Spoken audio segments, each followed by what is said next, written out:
샬롬. 오늘 하루도 우리 살아가면서 우리 하나님의 뜻에 순종하며 겸손하게 우리 하나님이 주시는 마음으로 그렇게 살아가는 우리 사랑하는 성도님들이 되시기를 바라겠습니다. 오늘 우리가 함께 나눌 하나님의 말씀 욥기 21장 17절에서부터 34절의 말씀 가지고 함께 나눕니다. 악인의 등불이 꺼짐과 재앙이 그들에게 닥침과 하나님이 진노하사 그들을 공고하게 하심이 몇 번인가. 그들의 바람 앞에 건불같이 폭풍이 날려가는 겨같이 되었도다. 하나님은 그의 죄악을 그의 자손들을 위하여 쌓아두시며 그에게 갚으실 것을 알게 하시기를 원하노라. 자기의 멸망을 자기의 눈으로 보게 하며 전능자의 진노를 마시게 할 것이니라. 그의 다일수가 다하면 자기 집에 대하여 무슨 관계가 있느냐.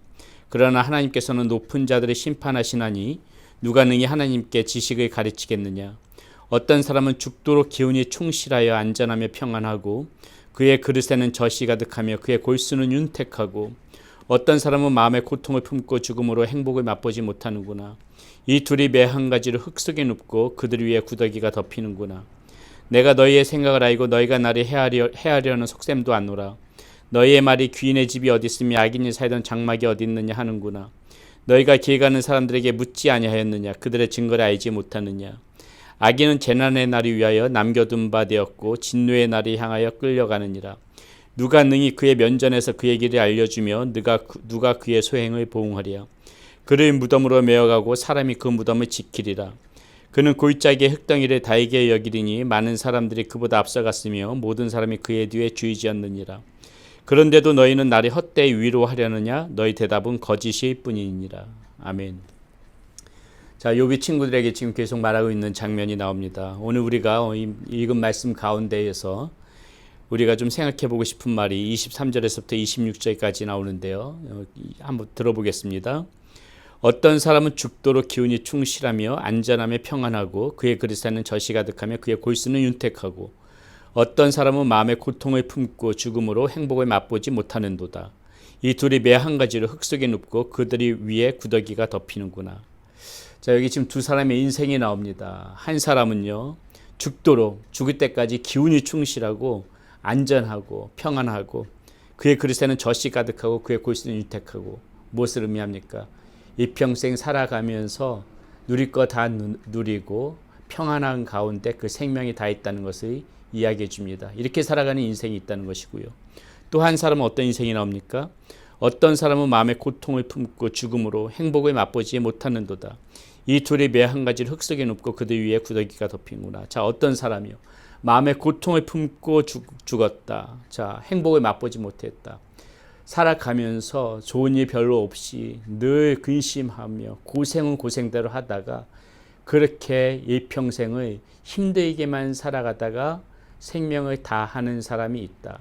자, 한 사람은 정말 잘 먹고 우리가 쉽게 하는 말로 잘 먹고 잘 살다가 그렇게 생명을 다하는 사람이 있고 그렇게 살아가는 인생이 있고 한 인생은 정말 힘들게 살아가다가 생명을 다하는 인생이 있다. 자, 여러분들은 지금 이 두 인생 가운데서 어떤 인생이 하나님 앞에서 하나님의 자녀의 인생이라고 보십니까? 자, 여기서 그렇게 행복하게 살고 잘 되다가 그렇게 생명을 다한 사람이 하나님의 자녀의 인생입니다. 이렇게 말하신다면은 여러분들은 이 친구들과 똑같은 이야기를 하고 있는 것입니다.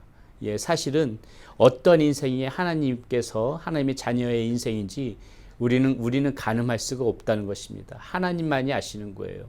하나님의 자녀라서 정말 평안하게 잘 살다가 그렇게 생명을 다하는 인생일 수도 있고요.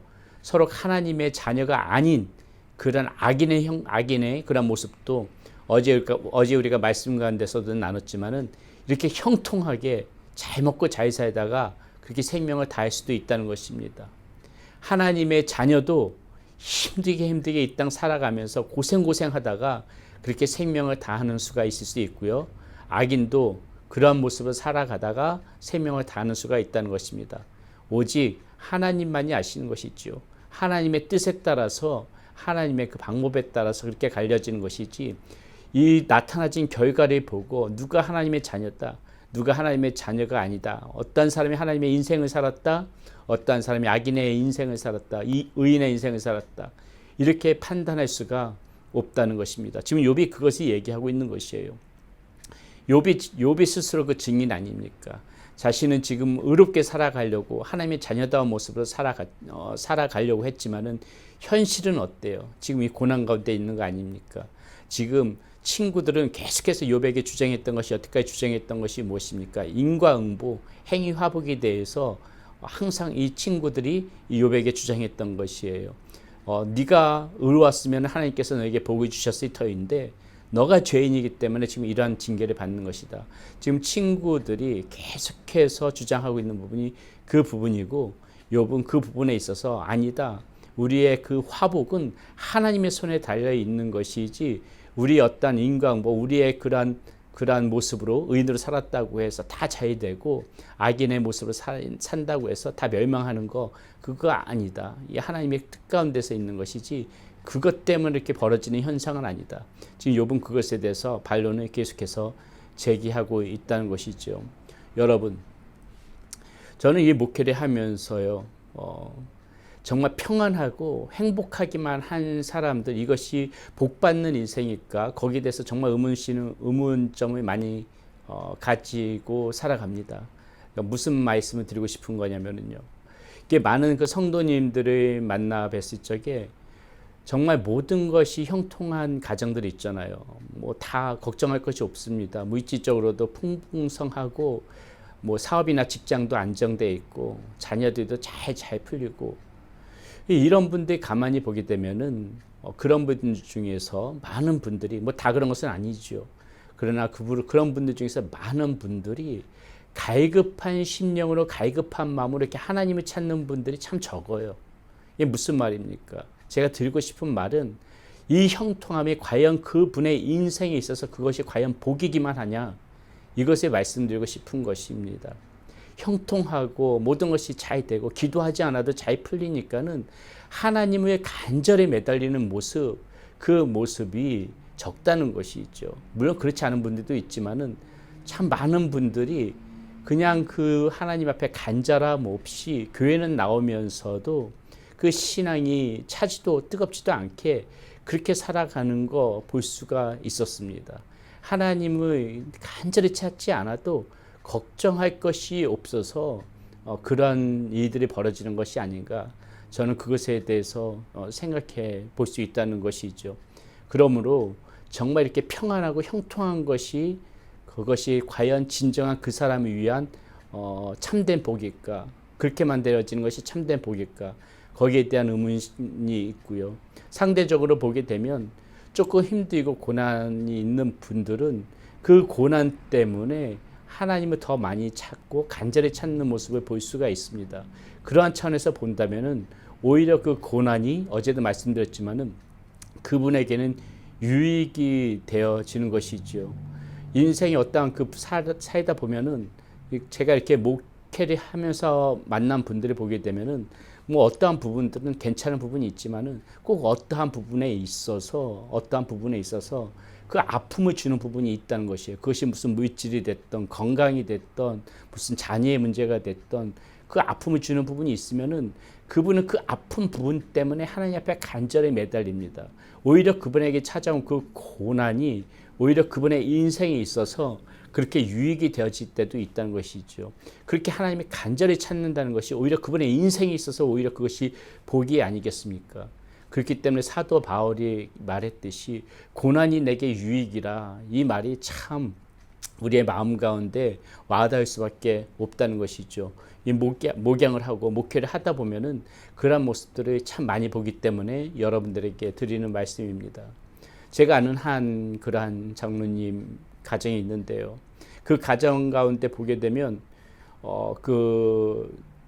참 모든 것들이 다 채우신 가정임에도 불구하고 그분들에게 가장 힘든 것이 무엇이냐면 연약한 자녀가 있어요. 장애를 가진 그런 자녀가 있는데요. 이분들은 평생 그 가지고 있는 뭐 물질적으로나 뭐 어떤 사회적인 신분으로나 뭐 다 풍성합니다. 그렇지만 이 연약한 자녀 때문에 이분들은 날마다 눈물로 새벽제단에 쌓으면서 기도를 하는 거예요. 그 자녀를 위해서 평생을 이렇게 살아가는 것입니다. 이 연약한 자녀가 이 친구들의 말이 맞다면은 이 집안의 화가 되어져야 되는 것이에요. 이 가정 가운데에 이 연약한 자녀는 징벌이 되어져야 되는 것입니다. 그런데 여러분, 현실적으로 그 가정을 보게 되면 절대 그렇지 않거든요. 오히려 저는 이렇게 봅니다. 그 연약한 자녀 때문에 이 가정이 사는구나. 이 부부가 사는구나. 이 연약한 자녀마저 이들 가운데 없었다면은, 이 연약한 자녀들마저 다 잘 됐었다면은, 어쩌면은 그냥 주신 거 가지고 먹고 즐기면서 이렇게 하나님과 멀리 떨어져서 살 수도 있었는데, 이 연약한 자녀 때문에 하나님 앞에 매달리는 그 부부를 보면서 저는 그런 생각이 드는 거예요. 이 자녀가 저 부부를 살리는구나.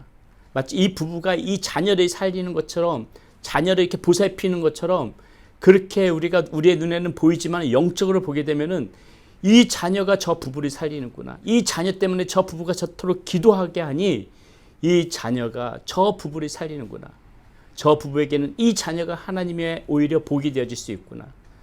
그런 생각이 들더라는 것이죠. 목양을 하다 보면 그런 것이 참 많이 느껴집니다. 이런 자녀뿐만이 아니라 어떤 건강, 또 물질에 대한 궁핍, 이런 것 때문에 간절히 기도하는 성도님들을 보면은 그 약함 때문에 하나님께서 그 사람을 강하게 하시는구나. 오히려 그것을 많이 느낄 수가 있다는 것이죠. 그러므로 사랑하는 여러분, 우리는 오늘도 이 말씀 가운데 보면서 다시 한번 여러분들에게 강조합니다. 무조건적인 그러한 행복, 무조건적인 이 땅의 어떤 풍성함, 걱정 없는 것, 그것이 복이 아니라 오히려 우리의 이 약함을 들어서 하나님께서 우리들을 강하게 하실 수 있다는 그러한 믿음을 가지고 오늘 우리의 삶 가운데 연약한 부분이 있다면은, 결핍된 부분이 있다면은 오히려 그것을 가지고 더 기도하라고 하시는구나. 오히려 그것을 가지고 더 하나님 앞에 매달리라고 하는구나. 오히려 그것 때문에 내가 하나님과 오늘도 이렇게 친밀감을 가지고 하나님의 자녀로 살아갈 수가 있는 것이구나. 그렇게 생각을 바꾸셔서 오히려 그 약함을 자랑할 줄 아는 저와 여러분들이 되셔야 될 것이라고 생각합니다. 그렇게 살아가는 우리 사랑하는 성도님들 되시기를 바라겠습니다. 기도하겠습니다. 하나님, 세상의 모든 것들이 채워지고 풍성하고 만족할 때 그것이 행복이라고, 그것이 복이라고 이야기하지만은 우리가 영적인 눈으로 볼 때 하나님이 말씀하시는 복은 그것이 아닙니다.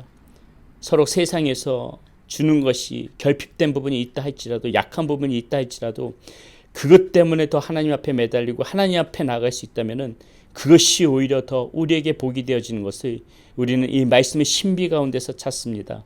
사랑하는 하나님, 우리 이 사랑하는 성도님들이 이 삶 가운데 이런 결핍된 부분들이 있다면은, 약해서 하나님 앞에 눈물로 기도하는 부분이 있다면은 하나님 그 기도 들어주시고 그들의 삶을 지켜주시고 그 약함을 통하여 그들의 심령이 믿음 가운데서 더욱더 강건해질 수 있도록 우리 하나님께서 은혜로 함께하여 주시옵소서. 우리 주 예수 그리스도의 이름으로 감사하며 기도드렸습니다. 아멘.